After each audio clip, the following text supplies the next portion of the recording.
Hi, boys and girls. Today we're going to read about a famous child composer by the name of Chopin. I know it looks like Chopin, but it's Chopin. It's by Anne Rocklin and illustrated by Susan Hellard. So we're going to read about Chopin when he was a famous child. He also grew up to be a famous composer.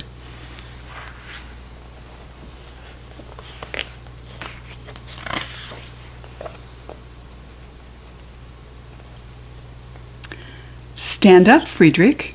Shake hands with Mr. Zweiny. He is your new piano teacher. Nicholas Chopin's voice was kind but firm, and his little 6-year-old son jumped to his feet. He loved playing the piano. His mother had been giving him music lessons since he was 3, but now here was a new teacher. What would he be like? Friedrich held out his hand and looked at Albert Zweiny. What a strange-looking man. He had a huge purple nose, and as he smiled at the little boy, Friedrich noticed that some of his teeth were missing.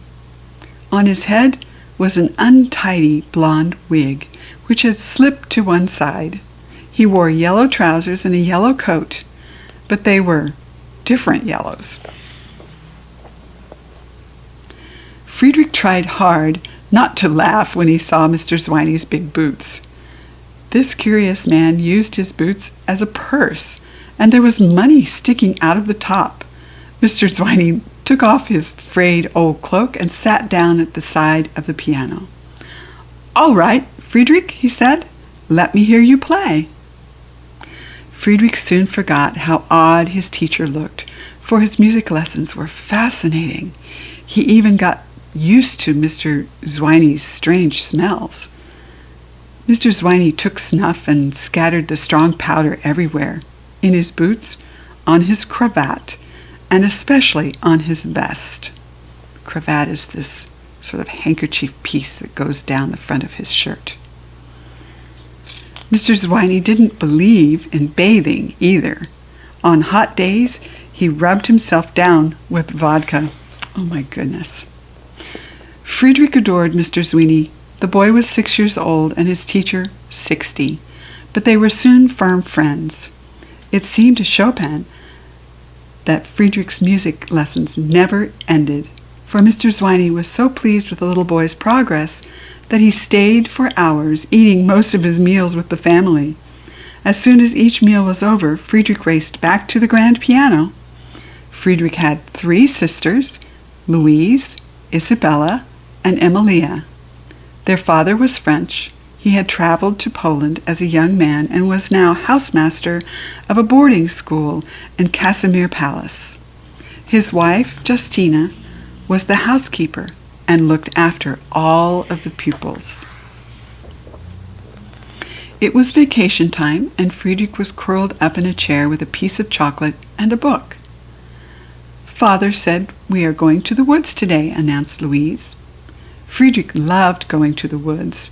It only took 15 minutes by carriage, and soon they were there, picking strawberries and hunting for mushrooms. One evening, Friedrich was reading aloud to the family when Mr. Zweiny strode into the house. "Guess what I've got here," he said with a flourish, and he pulled out a printed sheet of music. Mr. Chopin leapt up and took a look. "Why, Friedrich," he explained, "it's your Polish dance. It says Polonaise in G minor by Friedrich Chopin." His father was beaming with pride.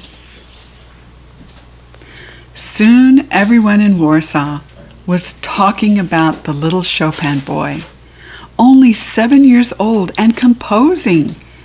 There was even an article in the Warsaw Review about him. It said, "The composer of this Polish dance is the son of Nicholas Chopin, who teaches French and literature at the Lyceum School.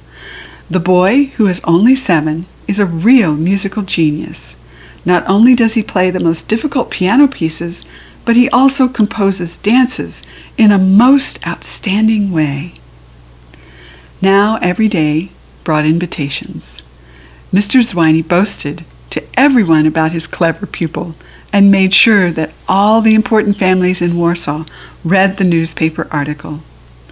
Soon every princess and countess wanted little Friedrich to play at their parties. Mr. Chopin and Mr. Zweiny accompanied Friedrich, who was not shy at all. He enjoyed playing for the elegant ladies. Just before his 8th birthday, Friedrich gave his first concert in public. It was February 24th, 1818. Wrapped in their beautiful cloaks, the most important people in Warsaw arrived by sleigh at the Radziwill Palace. Everyone clapped their hands as Friedrich, dressed in a black velvet jacket with a huge white lace collar and short trousers with white stockings, walked onto the stage. Friedrich's fingers flew over the keys. The music by the Polish composer Gyrowitz was very difficult, and the audience listened spellbound. At the end, they jumped to their feet and applauded. Friedrich slid off the piano stool and bowed. When he arrived home, his mother asked, "How did you get on, Friedrich? What did they like best?" "The white collar you made for me," came the unexpected reply. At that time, the Grand Duke Constantine ruled over Poland. He came from Russia and was a very cruel and bad-tempered man. Everyone was frightened of him. Sometimes he would leap into his carriage and race through the streets of Warsaw, firing his pistol in the air. The Grand Duke heard about Friedrich and often sent his carriage to bring the little boy to Belvedere Palace to play for him. Sometimes the Grand Duke was in a terrible rage when Friedrich arrived, but as soon as the boy began to play the piano, the Duke would calm down, soothed by the music. Friedrich often composed while he was playing for the Grand Duke. One day he began to create a new piece, his eyes raised to the ceiling. "What are you looking up there for?" barked the irritable Duke. "Are the notes written on the ceiling?" Friedrich took no notice and continued composing. The piece that Friedrich was composing was a military march. The Grand Duke began to relax, and soon he was smiling. Then there he was, marching up and down the drawing room, beating time to the music. "Left, right, left, right. I like this march," he sang. He gave orders for it to be arranged for a huge military band. Friedrich was very proud when he saw the soldiers marching to his music. Friedrich was very thin, and the doctor decided that he should have a vacation in the country.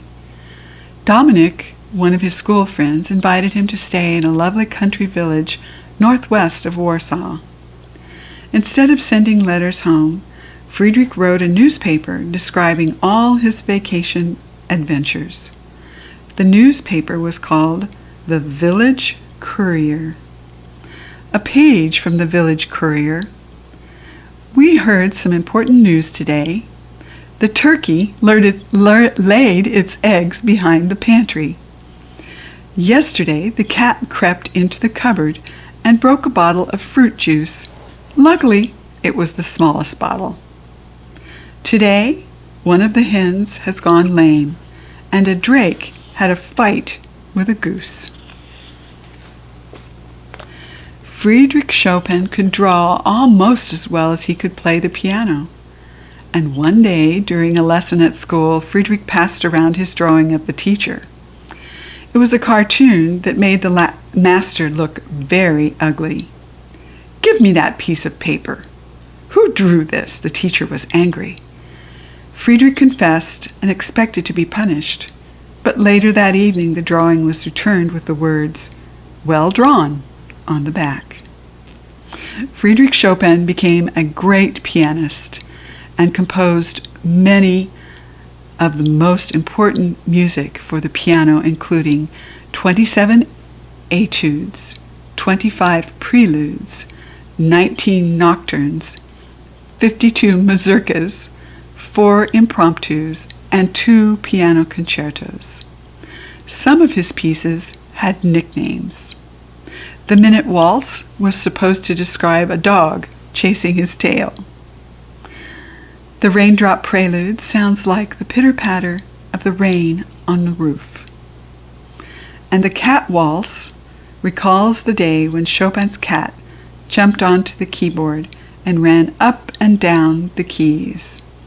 So if you would like to hear these pieces that Chopin wrote, you can go on the internet and go to Minute Waltz, and you will hear that music and see if it sounds like a dog chasing his tail.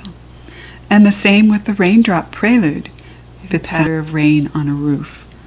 And the cat waltz, see if it sounds like a cat who had just jumped on the keyboard and ran up and down the keys. That would be a very interesting thing to do, to listen to those pieces. I hope you enjoyed hearing about Friedrich Chopin as a child. He was a wonderful, famous child musician, and he also grew up, as you can see, to write all of these wonderful pieces as an adult. Until we read together next time, see you again. Bye-bye.